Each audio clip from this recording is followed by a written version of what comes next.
So, who won the debate tonight? Okay, Nigel Farage. In terms of performance, I don't think any of them did particularly well, or any did, or any did particularly badly. I mean that. I don't think anybody bombed, and nor did anybody dominate. But I think the overall winner of the debate, because of the total lack of substance and the lack of anything memorable said by anybody. I mean, the only thing people will remember from that debate, the only big difference in policy that emerged was that the Lib Dems are the modern-day CND and don't want us to have a nuclear deterrent.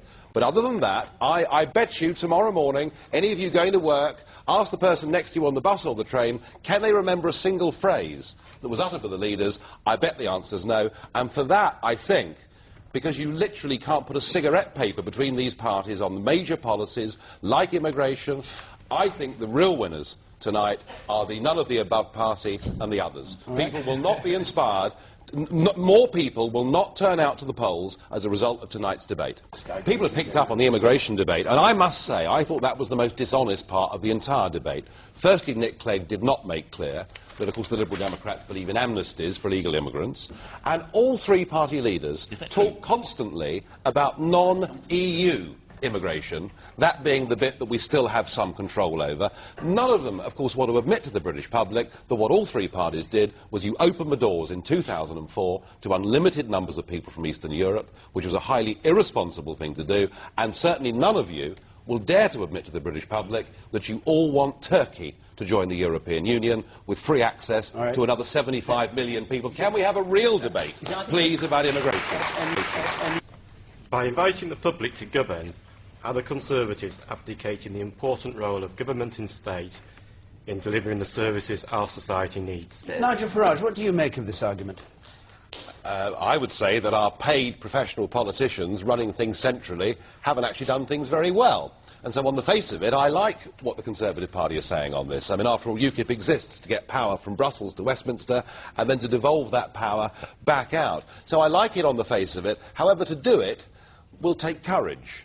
It'll mean taking on the big Whitehall departments, and it, of course, will mean giving local people referendums on these issues. Now, the trouble is, David Cameron's track record on referendums isn't really terribly good, because he made a cast-iron guarantee that the next Tory government would give us a referendum on the European Treaty, and that pledge has gone somewhat rusty. I thought Labour was going to give you one as well. They lied as well, and so did the Lib Dems. I mean, yes, you're right. So all three are liars. But on this particular area, all three are liars, are they, in the UKIP's view? On the referendum on the European Treaty, yes, they are, absolutely. Right. Okay. So that's the problem. I just don't believe that under David Cameron it will actually happen. Right. John, I think you also made a really important point about policing, because if I may say so, talking about detail, one of the things I've been most concerned about in your manifesto, one of the things, and to some extent in yours, David, is this idea of electing police chiefs. We're not in favour of electing the police chief, the police authority, which is very different. Here's my concern. Something should not be about popularity and elections, right? You talk about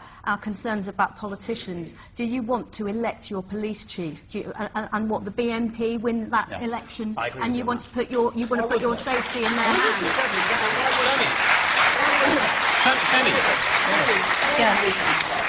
Surely we can trust the British people to make sensible decisions about who their local... Would you like to elect the judges as well, then, Nigel? Well, I have to say, rather than having political appointees, yes, I would. I mean, I've got no problem with that. Extraordinary. The man there in the red tie up there. The man in the red tie. Yes. The acid question for Michael Gove. The Conservatives would encourage me to set up a school. If I chose to set up a grammar school, would they support me? No. Is that all right? Enough? Or do you want to... Well, in the news this week was an independent report from a university that said the grammar school is the best vehicle for social mobility in this country. And we have closed them down, and we are reaping the harvest. Absolutely. Michael Gove? Does Gordon Brown's admission that he's should have controlled the banks more closely mean that he's no longer fit to run the country's finances? He did. What he did, he took the regulation of our banks away from the Bank of England. Margaret Thatcher. The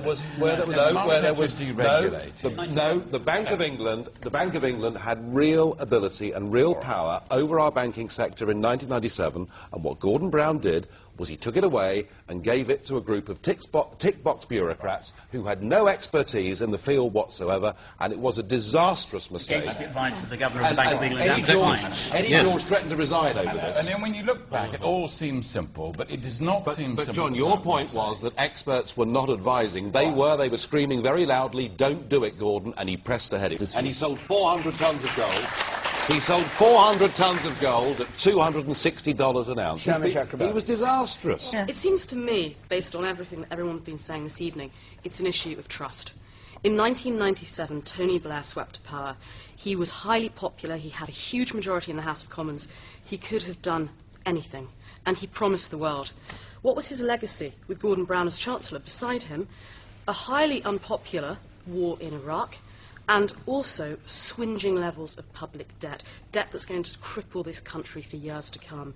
In light of that, is it any wonder that the British people are so cynical of anybody who offers them change now? Kelly Mahood. Would a hung parliament be the political equivalent of a giant cloud of volcanic ash settling over the country? Nigel Farage. No, I mean, hung parliament. All this giant nonsense. Cloud of volcanic ash, or a good thing? No, all this nonsense that a hung parliament would be disastrous. Well, we have effectively a hung parliament in Scotland and a hung parliament in Wales, and those coalitions are operating pretty effectively. We've had coalition governments before in British politics. I don't fear it at all. I think the good thing that would come from a hung parliament, I agree with what you've just said, is that we would at last get some degree of proportionality into our system, because it isn't just the people that turn out to vote that feel they're wasting their time. There are millions who simply don't even bother to go out and vote because there's no incentive. So if a hung parliament gives us electoral reform and breaks... gives them power. Forget about UKIP. What it would do, John, it would break down this ridiculous... Forget about UKIP. How can you forget about UKIP? Oh, well, I could, honestly, believe me. But if we break down this ridiculous tribal politics we've got in Britain today, that would be a very good thing.